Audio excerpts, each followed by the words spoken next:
காக்கும் கரை விநாயகருக்கு சரணம், பூண்டி மகானுக்கு அரோகரா. அமலன் ஆதிப்பிரான் அடியார்க்கென்னை ஆட்கொண்டு விமலன் விண்ணவர்கோன் விரையார்பொழில் வேங்கடவன் நிமலன் நின்மலன் நீதிவானவன் நீள்மதி அரங்கத்து அம்மான் தன் திருக்கமல பாதம் வந்து என் கண்களில் உள்ளன ஒக்கின்றதே.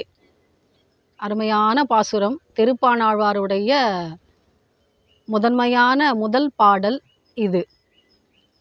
ஒரு பாணர் குலத்தில் பிறந்தவர் எப்படி ஆழ்வாரானார் என்பதை நாம் இந்த திருவைபவத்திலே நாம் கண்டுகொள்ளலாம். ஊர் எனப்படுவது உறையூர். இந்த அருமையான வார்த்தைக்கு ஏற்ப திருச்சி உறையூரிலே பிறந்தவர் திருப்பாணர். திருமாலினுடைய மார்பில் இருக்கக்கூடிய மச்சம், அதனுடைய அம்சமாக பிறந்தவர் இந்த திருப்பாணாழ்வார். அவர் ஒரு நெற்கதிர்கள் எல்லாம் விளைந்திருக்கும் அல்லவா கழனி, அங்கே இவர் குழந்தையாக உருக்கொண்டு இருக்கிறார். அப்பொழுது அந்த திருச்சி உறையூரிலே திருக்கோழி என்னும் சிறிய கிராமத்திலே பாணர் குடும்பங்கள் வாழ்ந்து வந்தன. அதிலே ஒரு தம்பதியினர், அவர்களுக்கு குழந்தை வரம் இன்னும் கிடைக்கவில்லை. அவர்களுக்கு இந்த கழனியிலே கிடைத்த மிகப்பெரிய பரிசு திருப்பாணர். அவர்கள் எடுத்து வளர்த்து வருகிறார்கள். அந்த குழந்தைக்கு சிறு வயது முதற்கொண்டே திருமாலின் மீது மிகவும் விருப்பம். பாணர் குலம்னு சொன்னோம் இல்லையா, அவர்களுடைய தொழில் தான் என்ன? அவர்கள் அரசனையோ அல்லது மிகப்பெரிய வள்ளல்களையோ சந்தித்து பாடி பரிசில் பெற்று தம்முடைய தொழிலை நடத்துவார்கள். இதுதான் அவர்களுக்கு வருமானம். ஆனால் இந்த குலத்தில் பிறந்துட்டு அவங்க தொழிலை தானே அவர் பின்பற்றணும், திருப்பாணர். ஆனால் அவர் தான் திருமாலுடைய அம்சமாக பிறந்தவர் அல்லவா. திருமாலுடைய பக்தி அவரை விட்டு எங்கே பிரியக்கூடும்? எப்பொழுதும் அவர் அரங்கனை நினைத்து கொண்டே இருக்கிறார். யாழை மீட்டிக்கொண்டு பாடிக்கொண்டிருப்பார். தம்முடைய நினைவு முழுவதும் அவருடைய அந்த திருக்கமல பாதத்திலேயே ஆழ்ந்திருக்கின்றது. அவர் யாரை பற்றியும் கவலைப்பட மாட்டார் திருப்பாணர். காவிரி தாய் தாளாட்டக்கூடிய, அலைகள் சீராட்டக்கூடிய திருவரங்கத்து கோவிலிலே உள்ளே செல்ல அனுமதி இல்லை அந்த பாணர் குலத்து மக்களுக்கு. ஏன்னா அப்பொழுது 8ஆம் நூற்றாண்டிலே வகுப்பு பாகுபாடு இருந்தது. உள்ளே செல்ல அனுமதி இல்லாததால் என்ன பண்ணுறாரு திருப்பாணர், காவிரிக்கு மறுகரையில் நின்று கொண்டு மாலவனை நினைத்து கொண்டு பாடிக்கொண்டிருப்பார், கையிலே யாழை மீட்டிக்கொண்டு. இது அவருடைய தினசரி தொண்டு. இதுதான் அவர் அரங்கனுக்கு செய்யக்கூடிய கைங்கரியம். இதிலே அவர் ஒரு சிறிதும் நழுவவில்லை, வழுவவும் இல்லை. அதிலேயே நிலைத்து நின்றார். என் அரங்கனை உள்ளே சென்று காண அனுமதி இல்லாவிட்டால் என்ன, என்னுடைய உள்ளத்திலே அவரை வைத்து நான் பூஜிக்கிறேன், அவருடைய நினைவாகவே நான் வாழ்கிறேன். இதுதான் அவருடைய மன உறுதியாக இருந்தது, சங்கல்பமாக இருந்தது. இதை அவர் நடத்தி கொண்டு வந்தார். நாம் 63 நாயன்மார்களுடைய வரலாற்றில் பார்த்திருக்கலாம். திருநாளை போவார் என்கிற நந்தனார் சரித்திரத்திலே என்ன நடந்தது? அவரையும் உள்ளே செல்ல அனுமதிக்கவில்லை தில்லை வாழ் அந்தணர்கள். ஆனால் இறைவனுடைய கட்டளை என்னவாக இருந்தது? அவரை உள்ளே அழைத்து வாருங்கள் என்பதாக இருந்தது. உள்ளே சென்று இறைவனோடு ஐக்கியமாகிவிட்டார். அதே கதை தான் இங்கும் இந்த ஆழ்வாருக்கு நடந்தது. இவர் என்ன செய்வார்? தினமும் காவிரி தாயினுடைய தாளாட்டக்கூடிய அந்த அலையிலே மறுகரையில் நின்று கொண்டு மாலவனை நினைத்து யாழை மீட்டிக்கொண்டு பாடிக்கொண்டிருந்தார். அப்பொழுது அந்த கோவில் பட்டர், அவருடைய பெயர் லோகசாரங்கர் என்பது. அவர் என்ன பண்ணுறாரு? நித்திய கைங்கரியம் பண்ணுறார் பெருமாளுக்கு. தினமும் ஒரு பொற்குடம் கொண்டு வந்து காவிரியிலே நீர் மகர்ந்து கொண்டு வந்து அதனை திருவரங்கனுக்கு திருமஞ்சனம் செய்விப்பார். மற்ற கைங்கரியங்களையும் அவர் செய்வார். புஷ்ப கைங்கரியமாகட்டும், அலங்காரமாகட்டும், ஆரத்தியாகட்டும், அனைத்தும் அவரது தலைமையிலேயே நடந்தது அந்த கோவிலிலே. அப்போது இவர் என்ன பண்ணுறாரு? அன்றைக்கும் புறப்படுகிறார் திருப்பாணர்.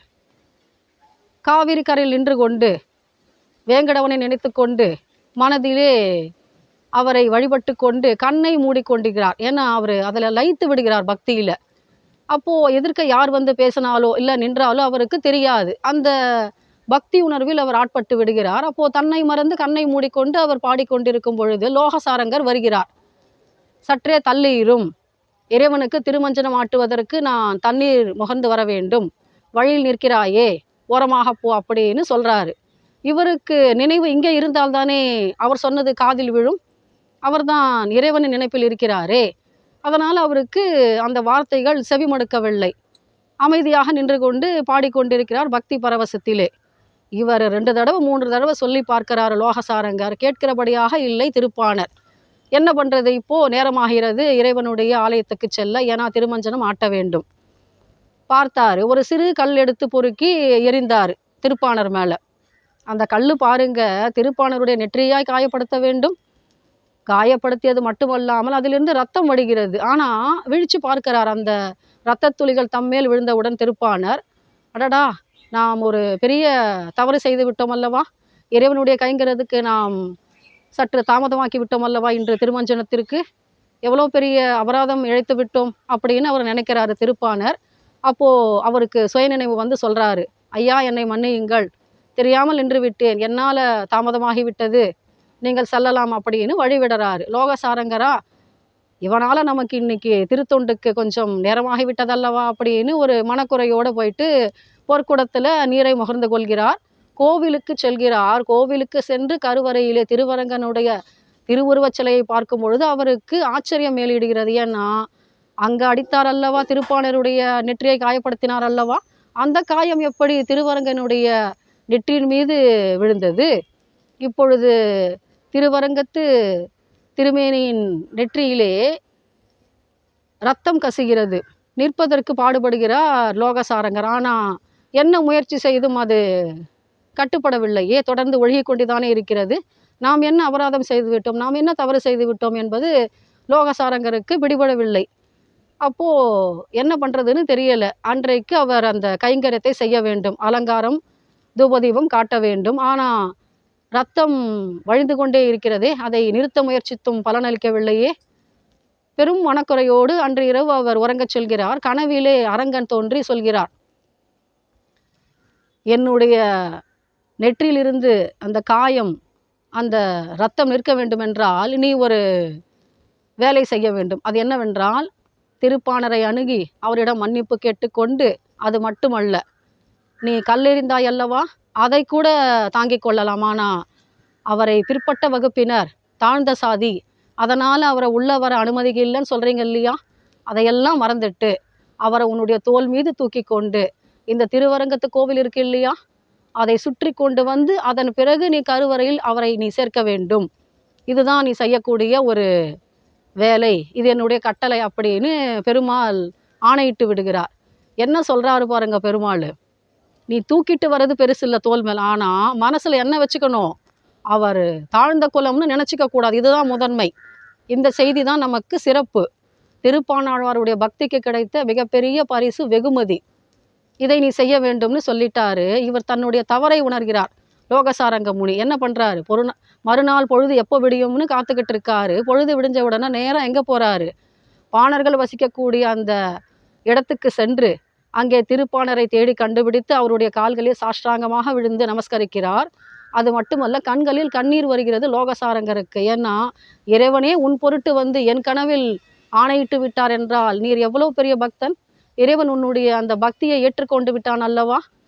அவர் சொல்றாரு, ஐயா என்னுடைய தோள்களின் மீது ஏறி அமருங்கள் அப்படின்னு சொல்லும் பொழுது திருப்பாணருக்கு வருத்தமாக போயிடுது. ஏன்னா நம்ம பக்தியை அவர் ஏற்றுக்கிட்டாருன்றது ஒரு விஷயம், ஆனால் அவர் தோல் மேலேயே நாம் ஏறி உட்காரணும், இது தவறல்லவா அப்படின்னு கேட்கும் பொழுது லோகசாரங்கர் சொல்கிறார், ஐயா அப்படித்தான் கொண்டு வருமாறு எனக்கு பெருமாள் ஆணையிட்டு விட்டார், தயவு செய்து என்னுடைய தோளில் அமருங்கள் அப்படின்னு மிகவும் பணிவாக இறைஞ்சுகிறார். அப்போ என்ன பண்றார் திருப்பாணர், அவருடைய தோல் மேலே ஏறிக்கொண்டு கண்களில் நீர்வடி அரங்கனை நினைத்து கொண்டு பக்தி பரவசத்தில் பாடுகிறார் இந்த முதல் பாடல். அப்போ கோவில் கருவறை உள்ள ஒரு சுத்திட்டு வந்து உள்ள நுழையிறாங்க. அப்போ பாடிய முதல் பாசுரம் தான் அமலன் ஆதிப்பிரான். இதில் பாருங்க, திருவரங்கனை கண்ட அவருடைய உள்ளம் மற்றொன்றினை காண மறுக்கிறது. அதற்கு அவர் விருப்பமும் படவில்லை. 10 பாசுரங்கள் தான் பாடினார். ஆனால் அதிலே அடி முதல் அவருடைய திருமுடி வரை அவர் பாடுகிறார். அதில் பாடின முதல் பாடல் தான் அமலன் ஆதிப்பிரான் அடியார்க்கென்னை ஆட்கொண்டு, இறைவனுடைய அடியாராக என்னை ஏற்றுக்கொண்டு விட்டாய் அல்லவா. இதுதான் அவருடைய முதன்மை வேண்டுகோள் திருப்பாணருடையது.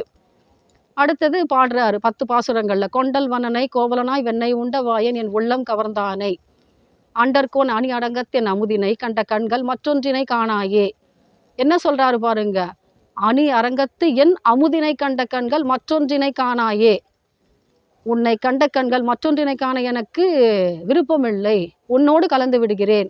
அதுவே நீ எனக்கு கொடுக்கக்கூடிய மிகப்பெரிய பக்திக்கான பரிசாக நான் ஏற்றுக்கொள்கிறேன் அப்படின்னு மிகவும் தாழ்மையாக இறைஞ்சுகிறார் இறைவனிடம். எத்தனை பெரிய பக்தி இருக்க வேண்டும் பாருங்கள். ஒரு பாணர் குலத்தவர் வளர்த்தாலும் ஆனால் அவருடைய பக்திக்கு ஒரு சிறிதும் குறைவில்லை அல்லவா?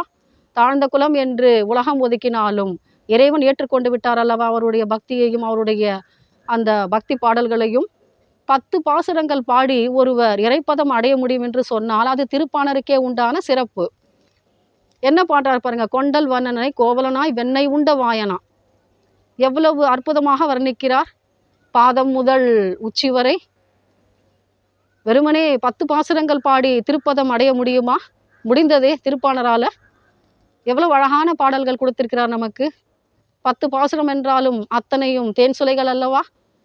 எவ்வளவு அழகான ஒரு வரிகள் பாருங்கள். அணி அரங்கத்து என் அமுதினைன்னு, வெறுமனே அணி அரங்கனை கண்ட கண்கள்னு எழுதலையே அவரு. அணி அரங்கத்து என் அமுதினை, அமுதத்தை ஒத்த திருவரங்கனாம். இதுதான் அவர் மேற்கோள் காட்டியிருக்கிறார். நிறைய ஆழ்வார்கள் நிறைய கோவில்களை மங்களாசாசனம் செய்திருப்பார்கள். ஆனால் இவர் மொத்தமே 3 கோவில்களைத்தான் மங்களாசாசனம் செய்திருக்கிறார். ஏன்னா இவர் வசித்தது உறையூரில் இருக்கக்கூடிய திருவரங்கத்தை. ஸ்ரீரங்க பெருமானையும் திருமலை திருப்பதி வெங்கடாஜலபதியினுடைய ஆலயத்தையும் பரமபதத்தையும் மட்டுமே பாடி இவர் திருப்பதம் அடைந்தார். எவ்வளவு ஒரு உண்மையை நமக்கு உணர்த்தியிருக்கிறார் பாருங்கள். பக்திக்கு எந்த ஒரு கட்டுப்பாடும் கிடையாது. சாதியோ குலமோ இந்த வகுப்புவாதத்தை மீறி அவர் இறைவனிடம் ஒன்றரை கலந்து விட்டார். 10 பாசுரங்கள் பாடுகிறார். அடுத்தது என்ன சொல்கிறார் பாருங்கள் கடைசி பாடலிலே, அணியரங்கத்து என் அமுதினை கண்ட கண்கள் மற்றொன்றினை காணாயே. தேவையில்லை எனக்கு இந்த பிறவி, இதோட போதும், உன்னோட நான் கலந்து விடுகிறேன், என்னை ஏற்றுக்கொள் அரங்கனே அப்படின்னு மிகவும் பக்தி பரவசத்தோடு இறைவனடி சேர்ந்து ஒன்றரை கலந்து விட்ட திருப்பாணருடைய திருவரலாற்றை பற்றித்தான் நாம் இப்பொழுது பார்த்து கொண்டிருக்கிறோம். மீண்டும் ஒரு ஆழ்வார்களுடைய திருவைபவத்திலே நாம் மீண்டும் ஒன்றிணைவோம். ஏன்னா இந்த திருப்பாணருடைய வரலாறு நமக்கெல்லாம் ஒரு பாடம். பக்திக்கு நந்தனாரை போன்று இவரும் ஆழ்வார்களில் ஒரு நந்தனார். மீண்டும் சந்திப்போம். 12 ஆழ்வார்களுடைய வரலாற்றிலே காக்கும் கரை விநாயகருக்கு சரணம், பூண்டி மகானுக்கு அரோகரா.